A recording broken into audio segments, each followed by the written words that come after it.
नमो मातृभूमी जिथे जन्मलो मी, नमो आर्यभूमी जिथे वाढलो मी, नमो कर्मभूमी जी यांचीच राहावी, पडो देव माझा नमावी नमावी, पडो देव माझा नमावी नमावी. सर्वांना माझा मनपूर्वक नमस्कार. मी हर्षद पांडुरंग पिसाळ, इयत्ता 8वी मध्ये शिकतो. माझ्या शाळेचे नाव न्यू इंग्लिश स्कूल बॅडापूर.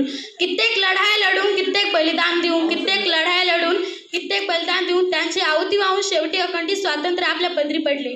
स्वातंत्र्य या शब्दाचा अर्थ तीच व्यक्ती समजू शकते जिने कधी पारतंत्र्य पाहिले असेल, गुलामगिरीत राहिला असेल. स्वातंत्र्य या शब्दाचं मूल्य अनेक शब्दात सांगता येणार नाही. इतके मोठे आपण सर्वजण तर खूपच नशिबान आहोत की आपण या स्वतंत्र भारतात जन्म घेतला आहे.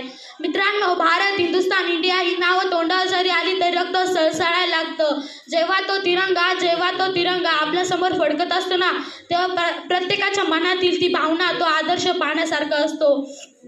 आपल्या भारतासारखं समृद्ध, शेतीप्रधान, कृषीप्रधान यात दुसरा देश काहीतरी नव्हता.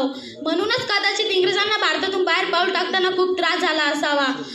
1857ला चालू झालेला स्वातंत्र्य संग्राम, स्वातंत्र्य यज्ञ 15 ऑगस्ट 1947 रोजी शांत झाला.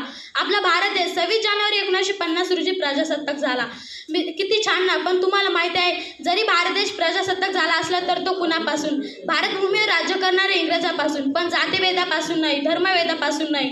किसी ने दुख है कि हम अपनी जान को भी दुश्मन की जान कहते हैं. मोहब्बत किसी मिट्टी को हिंदुस्तान कहते हैं, मोहब्बत किसी मिट्टी को हिंदुस्तान कहते हैं. जो दुनिया में दिखाई दे उसे कहते हैं खामोशी, जो आंखों में दिखाई दे उसे कहते हैं तूफान. और ऐसा एक देश है जिसमें मेहमानों को भी भगवान कहते हैं, जिसमें मेहमानों को भी भगवान कहते हैं. धन्यवाद.